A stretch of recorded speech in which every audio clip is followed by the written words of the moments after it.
In today's video, we are looking at the Wychwood Tactical Brolly system, a system that is designed to save you money. I'll explain.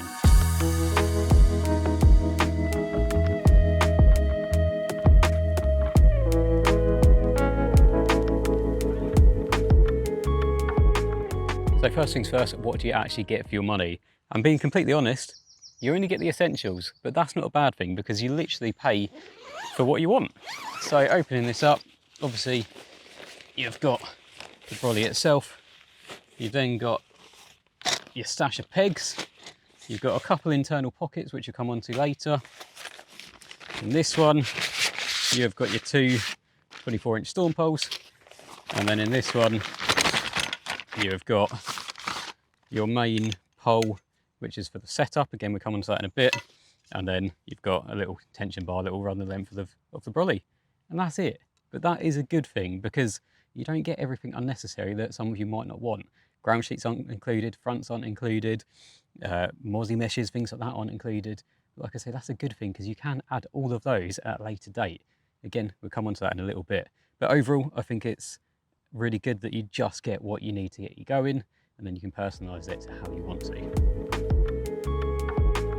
So brollies are obviously known to be a lot lighter than conventional bivvies, and believe it or not, the brolly as it stands now is only 6 kilos. That's with everything, that's with the storm poles, the pegs, everything you see there is only 6 kilos. So if you're looking for a lightweight alternative to a bivvy, then that is definitely a good option. But in terms of size, it is 240 centimetres wide, it's 140 centimetres from front to back, and then 120 centimetres high, which might not mean a lot. So let's jump inside and I'll show you how it is in an actual fishing situation. So jumping in, you can see it's actually quite deceiving how much room there is inside. So I've got my bed chair in here. This is actually a standard bed chair, but it is fully loaded in winter mode because of the summer that we've had so far. I haven't even taken the top layer off, and there's still ample room. It's not touching either side, so you're not going to get condensation or kind of wet areas around the bed chair.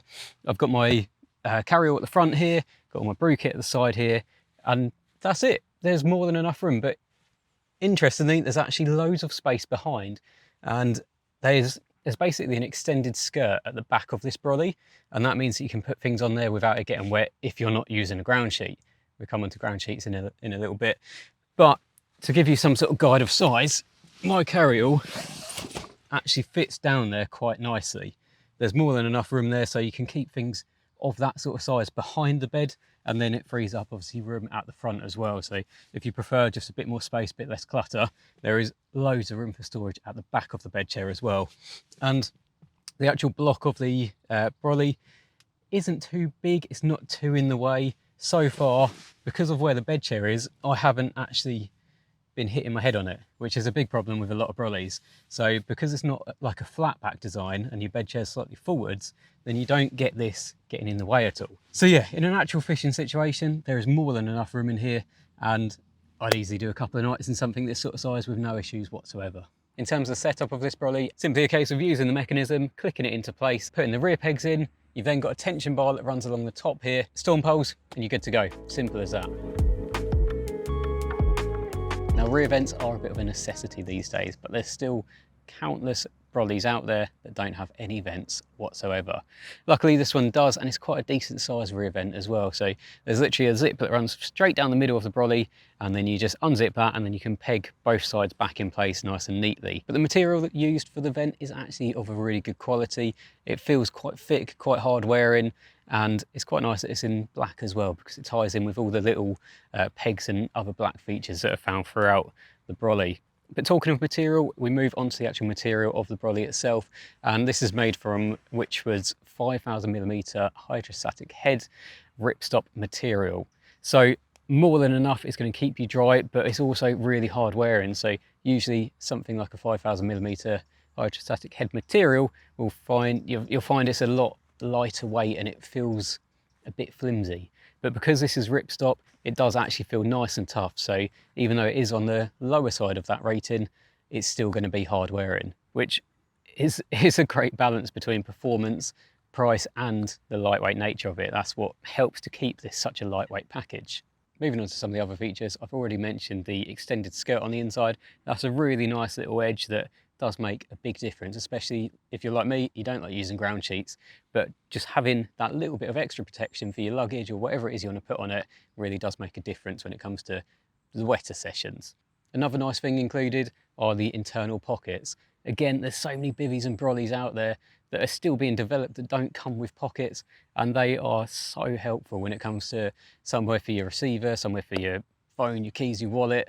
It's a little thing and you don't have to use them, but you can do, and they are super, super helpful. So they're both actually quite big in size as well, and they just simply clip into place. So like I say, if you don't want to use them, you don't have to, but yeah, they are super helpful. And if you haven't had a bivvy or brolly with them before, if you get one of these, you'll notice that you can't live without them going forwards. The last thing to mention is obviously the actual design of this brolly. It's very different to anything you see. Having the mixture of the olive green and then the camo is actually a really nice touch. And it might not be to everyone's taste, but once you've actually seen one in the flesh, they do look very nice. It's a very cool design. Now, I mentioned before that this brolly is designed to save you money, and that is where all these extras come in. Like I've said throughout this video, you literally get the basics that you need in the main package, but then you can buy any extras that you want to really personalize the brolly and make it exactly what you want it to be. So the first one to mention is going to be this mosquito mesh, and it's a really nice mesh. It's actually the same mesh as what's used at the back. So again, it's in that really nice black. It's a hard wearing mesh, and we all know what the idea behind the mozzie mesh is for, mainly to keep mosquitoes out.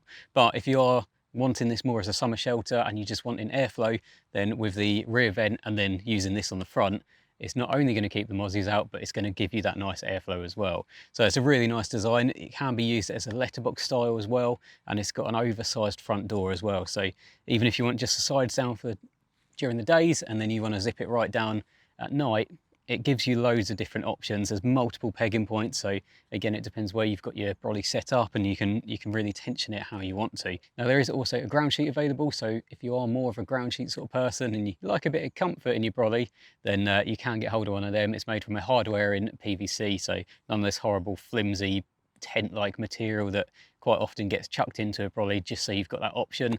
So yeah, it's really nice that if you do like ground sheets, then you can buy one of them. There's also another front available for this, so if you want a fully waterproof front, then you can get that. And again, you've got the letterbox option on the doors and that sort of thing, but there's also a clear panel available as well. Obviously, you need the waterproof front to be able to use the clear panel, but again, it's a nice option, and it's really nice that Wychwood don't include all of them sort of things into the main package, because that's only going to drive the price up. And when you take into account the cost of a clear panel, a ground sheet, a front, things like that, if you're not going to use them, then why pay for them? So we then move on to the prices, and I think this is a bit that you'll be fairly impressed with. The brolly itself, the main base kit where you get the brolly, the storm poles, the tension bar, the pegs, all that lot comes in at $199.99. But before filming this video, I did have a quick look on Google, and the cheapest I found was $149.99. which that is a hell of a lot of kit for that sort of money. Moving on to all the accessories, you can get the front panel, the main waterproof panel, for $49.99. The mozzie panel comes in at $39.99. The heavy duty ground sheet is $44.99. And then the clear panel, if you want to use that on the main front panel, comes in at $24.99. All fairly reasonable, and like I keep saying throughout the video, you just buy what you need. If you need to add something in time, you can then buy that in time as well. So you haven't got that big initial outlay. If you just want a brolly for summer, then like I say, you can get them for as little as $149.99. And then when it comes to winter, you want to add on a front or you want to add on something else, then you can do so. So let me know in the comments what you think of this. I think for the money that it costs, it is a hell of a lot of kit, but you'll be the judge of that. So let me know. Thanks for watching this video, and I'll see you in the next one.